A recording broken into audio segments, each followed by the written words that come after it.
What's up, guys? Mason the Brock Henderson here. So today was a bit of an interesting one because it was first half exactly what I was expecting. Basically, I mean, I predicted it right off the bat from the lineup that I saw and how we've been playing recently. Kind of expected. And then the second half, not at all what I was expecting. Now, some of that is down to the fact that, I mean, again, we have a very young team, a lot of inexperience. It leads to this inconsistency that we've seen throughout this season, where sometimes we'll play well, sometimes we'll play poorly, and sometimes we'll play both in a game. But I think the other part of the, I think, second half going in our favor has to give some credit to Villa for how they set up today, because yeah, second half they really packed it in. And sometimes that can work to your advantage. Sometimes if you defend really well, you stay really focused, sure, you could see out a result, but most of the time when you sit as deep as Villa were today, it allows your opponent to control the game more. They couldn't get out. We had so much possession, and that confidence grows in us, and eventually you find that one opportunity, boom, goal, and suddenly now we have all the confidence we can go get a second one. So that's when people say that 2-0 is the most dangerous scoreline in sport, this is what they mean. It is very easy for that 1 to become 2, especially if you're playing how Villa were, where they were basically not in the game. They were just looking to defend. They weren't even hardly looking to try to counter on us. So, yeah, I mean, it was well set up for us in the second half. Honestly, I mean, the lead up to this game, you know, where Villa are, the fact that they're still competing in Europe, yes, they are fighting to stay in the top 4, but one of Emery's criticisms in the past has been typically if he's still in Europe, the league form of his teams tend to suffer. And we've seen that from Villa. They've dropped off a little bit from where they were earlier on in the season. So this was a good time to play Villa, and the game was there for us to win if we had gone out to play. Problem is, this first half we really didn't. So first of all, starting with Pochettino and his lineup, I mean, once again, he's starting Badiashile, he's starting Madueke. He can't defend those choices. You know, with Madueke, you can at least make the argument, well, we don't have any other options there, which technically, if you're talking about first team options, but I'm sorry. I mean, the way that Madueke has been acting recently, he shouldn't be in the team. You know, his reaction for the penalty against Everton, his reaction after the loss against Man City in the semifinals, there's no reason he should be out there. He has shown his petulance. He has shown his lack of desire for the club. I mean, yeah, sure, he scores today and he's grabbing the badge and yeah. No, you don't want to be here. If you really wanted to be here, if you really wanted to win, then losing in a semifinal against a very, very subpar Man City would not have seen you joking around with Grealish in the background. No, you would have been just as frustrated, just as upset as we saw with Silva. So I'm sick of seeing Madueke out there.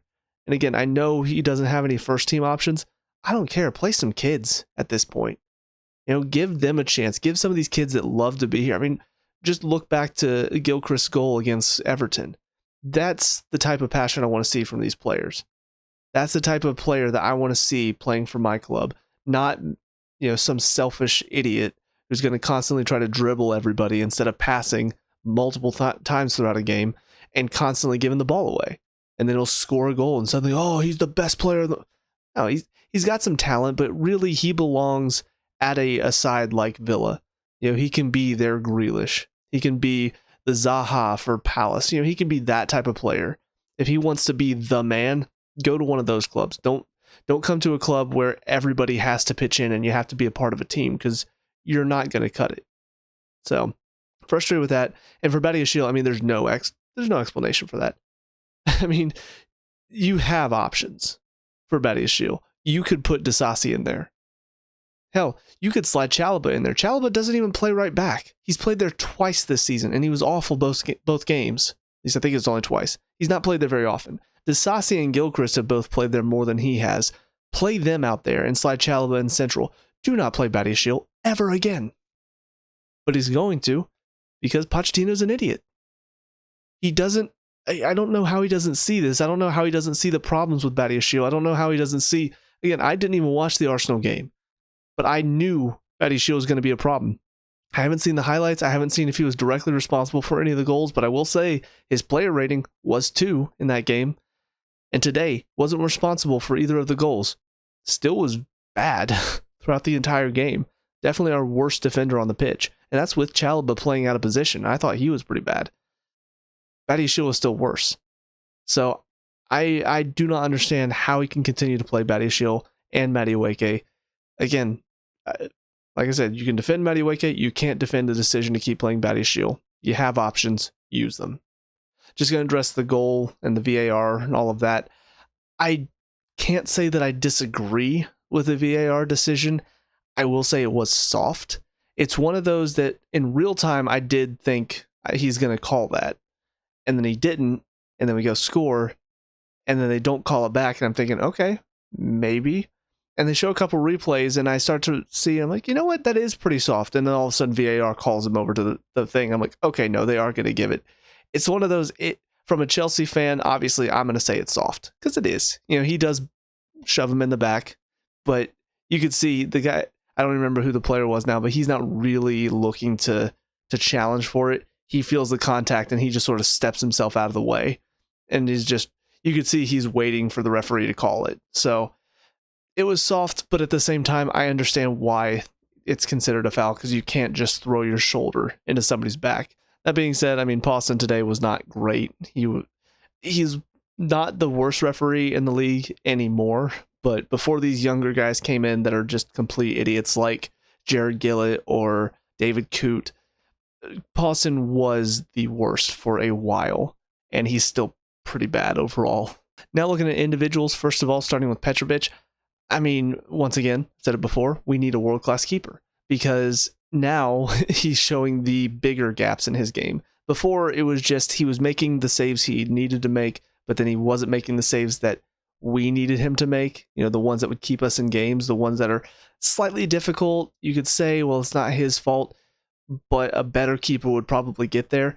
Now, I mean, he's getting beat at his near post. I mean, that second goal, he should have had it no problem. And yet, it's squeaking in. So, and I'm pretty sure he got beat at his near post for Trossard's goal against Arsenal. It's getting to a point where he's starting to make these mistakes, these little errors that are letting in easier shots that he should be saving. We can't have that. You know, I've given him benefit of the doubt for quite a while, but at the end of the day, looking at the transfer team, we needed a world-class keeper. We needed a starter. We didn't get one. We ended up with Brighton's third-string keeper and then some guy from the MLS, and neither of them have been good enough. So we need a keeper that is going to keep us in games. Looking at our defense, you have Chalobah on the right side. Like I said, he's out of position, and typically when he plays out there, he doesn't look great. Today was another one of those examples. His main problem, in my opinion, is his positioning, because he's constantly tucking more inside when he needs to be pushed a little further out defensively. I mean, that first goal, and honestly, even kind of the second goal, I mean, both of them are him not stepping out quick enough because he's used to just being in the center. So I think, yes, it's his fault and he should be learning, but at the same time, he also shouldn't be out on the right side. So it's kind of a bit of both Pochettino's idiocy and his lack of learning. Silva, I thought, was fine in the center. You know, still that steady center back that you're used to seeing. Badiashile, like I said, is not good today. The biggest problem I think Badiashile has, because there were a couple moments in the second half where he started to step up a little bit more, but when I look at his overall game, there are too many moments where his mistakes lead to danger for us. And the thing is, I mean, that's defense in general. If you're making mistakes as a defender, it's going to lead to goals. So he can't be making these mistakes, and yet he still does. You know, I think about when you look at Kepa as the keeper, he had one big issue. He didn't move his feet. You know, so shots that were not right at him, he couldn't get across to them because he wouldn't move his feet. He would just dive and try to save it, and he's not getting there. It didn't matter how many times it happened over and over and over again, and he never learned from that. With Badiashile, it's the same thing. You know, he consistently makes these same mistakes, he consistently makes these bad passes, he consistently does this over and over and over again, and yet he doesn't learn from it. You know, it's one thing to make a mistake. It's another thing if you make the same mistake multiple times, and he does. I look at Sanchez too. His passing out from the back was awful. I mean, how many times did he pass it directly to an opposition player, and he kept doing it? Even if after it led to goals, he kept doing it. So I don't know if it's a coaching issue, or the coaches are looking at it and they're not fixing the problem, or they're not correcting the mistakes, but it's definitely also a player issue. So that's where I kind of have to go. Badiashile needs to be learning, Pochettino, why do you keep picking him if he's not learning, if he's not changing, if he's not getting better? That's kind of my dual frustration there, and it's why I'm just generally, when I look at Badiashile starting or playing at all, I just smack my head in frustration because I don't understand. I don't get the logic that he uses to not fix his mistakes and that Pochettino uses to keep picking him. And then as far as Cucurella on the left side, I mean, he was his typical, he's running all over the place. He's busy, but he's very naive as a defender. So several moments where goes flying into a challenge and then gets turned, and now all of a sudden it can be dangerous for us. Or, just a one-on-one challenge, and the guy, I think it was Bailey on that side, just playing around with him, making him look foolish because he's all over the place defensively. So that's just the type of player he is, unfortunately, and I don't think he's going to get much better because that's what he's been doing for the past couple of years now. In the center, obviously it's got to be Caicedo and Gallagher, and that's what it's going to be for the rest of the season. So we got to see a little bit of it today. And I will say, credit where credit's due, Caicedo in the second half looks a bit more like the player that people want to see. And I did say after the Everton game, he played well. He looked good in that Everton game. But that one performance does not mean that suddenly he is worth what we paid for him. Even today, yes, he played well in the second half, but that first half performance was abysmal. So I can't necessarily say, oh, yes, he's the player that we want him to be now, because he's still got too many moments where it's too easy to play past him. It's too easy to get around him. It's too easy to strip the ball off of him. It's too easy to intercept his passes. He's got to just improve in every single area, or else he's not going to be worth the giant amount of money that we paid for him. Gallagher, I mean, obviously the goal is fantastic, but again, his work rate in the midfield is very useful for us. And it's something that when people are talking about Caicedo being a ball winner, I look at Gallagher and go, he's much more of a ball winner than Caicedo is. So I didn't think Gallagher was phenomenal today, but I thought his overall play was good. It was solid. He is very good about getting up and back too when he's sitting a bit deeper. Like whenever he goes forward to put pressure or goes forward in the attack, he's very good about getting back as well and putting some pressure on whoever's in the midfield playing for the other team. So I think overall, you got Caicedo with a bad half and a good half. You got Gallagher with an overall solid game. I think it's hopeful going forward. It's hopeful signs that maybe our midfield is going to be okay for the rest of the season. But like I said, I mean, for Caicedo, he's had maybe 4 good games this season. So it's not exactly got me sitting here going, I can't wait to see more of him and being basically our main ball winner in there, because I just don't think this type of performance that we saw in the second half, I don't think we're going to be getting this consistently. It's going to be one every maybe 5 games. Getting up into the 3 behind the striker, starting on the right side, Madueke, like I said, I mean, he's just selfish. After the penalty incident, after the laughing and joking after a loss, you would think there would be some flack against him, but honestly, I've not seen much. I've seen a few people sharing the stuff. I've seen a few people talking about it, but honestly, I'm not really seeing the type of fan outcry that I expect to see whenever a player does something like that. And maybe it's just because he's a very highly rated young English player, and typically those type of players will get a little bit of leniency from the English media, from English fans. For me personally, I mean, everything he's done has convinced me he's in it for himself. In fact, I have a lot of nicknames for players, typically involving the word shit thrown in, like Badia shit, Kaise shit, or no, Moist shit, Caicedo, Nicholas Jack shit. But for him, it took me a while because I'm like, there's no S in his name.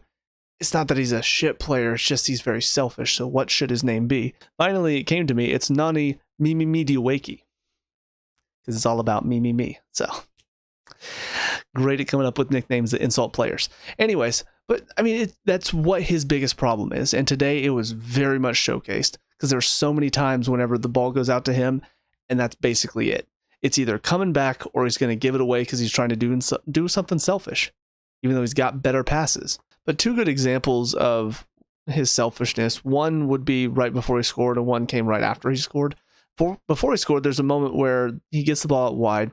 He has options in the center. He can easily send a cross in, or he can find a pass, maybe make a little run out off of that pass. Instead, he decides he's going to showboat. So then he cuts a player, beats a player, cuts it inside, has a shot with his left foot, and it's well wide. And I'm just sitting there we're down 2 goals and you're really going to try to show off right now. You're really going to try to showboat and try to do everything yourself. How about you use your teammates? And a following example of that, right after he scores, Caicedo makes a great challenge at the top of the box, manages to flick him in, which is one of the best things Caicedo's done all season, and he wastes it because even though he's got Palmer and he's got, I think, Mudryk coming in the center, he decides, I'm going to have a shot from this awful angle because surely I can beat the keeper from here, right? And he didn't, and the keeper makes a save, and now all of a sudden, we didn't score. So, just too many moments like that. Too many moments where he's trying to do it all himself because he wants to show off, he wants to showboat, he wants to make it all about me. And it's too much. You know, they say there's no I in team, but there is one in Nani. And apparently he likes to show why. He likes to try to show why. And more often than not, it doesn't work out. And we suffer for it as a team. Palmer in the center, I mean, this was probably one of his worst games in a Chelsea jersey. Not his worst, but to be fair, I mean, it was pretty bad. In fact, I compare this to the Middlesbrough match, the first leg, when he had 3 or 4 one-on-one chances that he didn't score. The difference between that one and this game is that in that game, at least he was getting those chances. At least he was working hard to get those. It's kind of like Jackson, you know? At least he's working hard to get those chances, even though, yes, he probably should score. He still at least is getting in those positions. Today, he wasn't even getting in those positions. Today, he was hardly involved, if I'm being honest. Like, there were a couple of moments when, yes, he did miss a couple. He missed a couple late on that should have been goals. But for the most part, I mean, his quality today was severely lacking compared to what we've seen before. Now, the only defense I can think of, just because he's obviously had a really good season, and I don't want to come down hard on somebody who's had a really good season as compared to somebody like Badiashile, who's been awful all season. He was sick again in the Arsenal match. There's a chance maybe he's still feeling that a bit, still not fully up to fitness. So maybe give him that little bit of a fit of the doubt, but yeah, definitely needed him to show up today, and he didn't really. Mudryk on the left side, basically a non-existent factor today. Don't really remember him doing much of anything, which, I mean, is not too surprising because, again, he's best whenever teams are stepping out and we have space to run in behind, and he's able to, you know, take them on down the line. And Villa were not giving us that today at all, so it wasn't a game for him, and sure enough, he didn't show up because of that. And then Jackson up top, I mean, worked hard. He did manage to break through the lines a couple of times, but nothing phenomenal from him today. He did take his goal very well that was chalked off for offside, but I mean, for the most part, he was really struggling to get into the game, and a lot of that was down to the fact that Villa were so packed in for a majority of the match, so he didn't really have time and space to run. He's very similar to Mudryk in that way, where, I mean, the goal he scored, it did come from Villa were stepped up a bit higher at that point. This was before they started to pack it in. So that was a moment where typically he does shine, but he was a step offside because he's also not good at breaking an offside trap, because we've seen that throughout the season as well. But yeah, that's a majority of why he and Mudryk were not really involved today. Comes down to the fact that it's Villa were very packed in, and that is not their type of game. That's not where they shine. 2 subs that came on felt more just like we need fresh legs. You know, Silva went down with something. Hopefully it's not actually an injury. He's just, you know, he's a bit older, so difficult to keep up with the pace of the game for a full 90 minutes. But Disasi comes on for him, and then Cassidy just, again, we need fresh legs on there. Pochettino doesn't want to trust any of the youngsters on his bench, so let's throw on Cassidy because he's played for the first team before. Neither of them, I mean, obviously Disasi nearly got himself a goal at the end. If not for Badiashile's foul, technically would have been an own goal, but I would have given credit to Disasi. But I mean, that's about the only thing he did in Cassidy. I don't really remember much from him either, so both of them were kind of non-factors. But all in all, I mean, it's a very disappointing result considering we need to win right now. We need to get these wins on the board so that way we can possibly be fighting for a European spot because we need it. You know, I know we probably wouldn't do well in Europe considering the transfer team probably is still going to make poor decisions and we're probably going to still be inconsistent, but financially we need it because we're struggling at the moment to keep that balance of profit and loss. So European spot, even if it's just the Conference League, I mean, that would still help quite a bit. But the way we're playing right now, I don't see us, even if Man U continues to drop points, I don't see us really getting into that spot because we can't win matches. And we've still got a couple of difficult matches on the horizon. We got one against Tottenham. We got one against Forest, who are going to be fighting for their lives. And we've seen how we performed against relegation sides that are fighting for their lives recently. So it just feels like it's not going to be a fun end of the season. And this feels like it's kind of a start of that. Last thing I want to talk about today is the women's match against Barcelona, just because, it's a big game. Semi-final against Barcelona. They've been our bogey team for the past couple of years. They're one of the best teams in the world. We managed to do the unthinkable and beat them and keep a clean sheet at their place. So coming into this one, it's a big match. We've got a lot of momentum. Unfortunately, a couple things worked against us. First of all, Lauren James had another one of her absolute stinkers of a match. And she's a player that really gets under my skin because she has so much talent. Every time she shows off that talent, it does impress me. And I'm not generally impressed by women's soccer, unfortunately. The quality is definitely lacking compared to the men's game. It's a lot slower. So it can be hard to get into. But when she's at the top of her game, she looks really good. And it's really impressive to watch her play. Problem is, she does that maybe 5 minutes out of the whole 90 minutes. And that's not enough. And today was one where I don't think she did it once, at least as far as I could see. But today, there was none of that Lauren James that everybody loves to hype up and praise as being the best in the world. And a lot of that is just down to, her work ethic is atrocious. Like, it is awful. There's so many moments whenever she is just sort of walking around, a pass goes right by her from the other team that she could have easily stuck a foot out and maybe gotten something on it, but she just watches it go by. I can't stand it. I can't stand watching somebody with so much just raw talent waste it because she's lazy. And that's why, for me personally, anybody who wants to talk about Lauren James being the best player that Chelsea has, I have to disagree. Personally, I lean more towards somebody like Cuthbert or Kerr because they tend to put forth 100% every single game. Not James. She may be our most gifted player, but she is not our best player by a long shot. But yeah, let's talk about the other big talking point, because the referee, man, how embarrassing. You have to go back now and watch as you watch Buchanan barely touch the toe of that one Barcelona girl, and you gave a yellow card for that. And then on top of that, the penalty. You awarded that. You probably didn't even see a good angle of it. You probably just said, oh, Barcelona girl down complaining, that's a penalty. And VAR, of course, is not going to overturn it because, yeah, there's contact.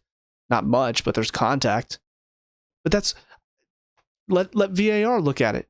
If you're not sure, if you don't have a good angle, don't call it. Let VAR check it first, and then VAR will tell you, no, it was shoulder to shoulder at first, and then she, kicked the back of Lawrence's leg and fell over.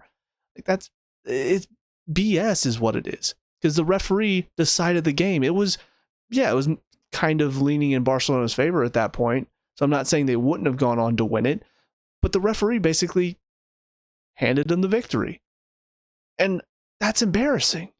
It's one thing to lose to Barcelona and get knocked out by Barcelona because they're the better team. It's another thing to get knocked out because the referee sent off one of your players for a BS second yellow and then gave away a weak penalty to win them the game. So I guess the other thing too that also makes this very frustrating is now that one girl from Barcelona that was crying and complaining because, oh, Chelsea were playing so dirty in the first leg and we tried to warn the referee. Now, first of all, it makes it seem like you vindicated her. You made it seem like, oh yeah, see, Chelsea's dirty. They got a player sent off in the second leg. This referee did what she was supposed to. But it also, for everybody who actually watched the game, it makes it seem like, well, the referees have felt the pressure of Barcelona complaining about them, complaining about the first leg, and oh gosh, our referees didn't do a good job. Oh no, the Barcelona girls complaining about it. Well, we need to make sure that they are extra harsh in this one. And at that point, you're basically caving to the demands of a team. And so it's all really ridiculous. And I know the women's game is still growing over in Europe. It's still not quite hitting the same levels as we've seen like here in America, and that same level of notoriety. And so obviously the quality all around, from the players to the managers to the referees, the quality is all going to be lower at the moment. We will hopefully see growth as the game progresses. But this is a refereeing performance that for me makes me go, why do I want to watch? You have to make it entertaining for me. Why do I want to watch if my team could easily be beaten because the referee is just a total idiot that falls for the simplest of screaming and diving? Like the simplest. It's not a good look. And it's something where I want the women's game to progress. I want the Chelsea women to keep getting better, and I want the game in Europe to get to a point where them dominating in England and them dominating in Europe is very impressive, and not just because they're one of the 3 good teams in England. But at the moment, it's very annoying that this is where we are. This is the type of quality we can expect. So yeah, all in all, I mean, frustrating day for Chelsea. I'm actually about to go watch Atlanta United because I'm just a masochist, and my soccer year's not been great. But with all that being said, let me know what you guys think down in the comment section below. What were your thoughts on the 2 games today? Let me know. We could talk about and discuss all that good stuff. Leave a like and subscribe for future Chelsea reviews. And until next time, I hope you guys have a great day. I will talk to you all later. Peace out.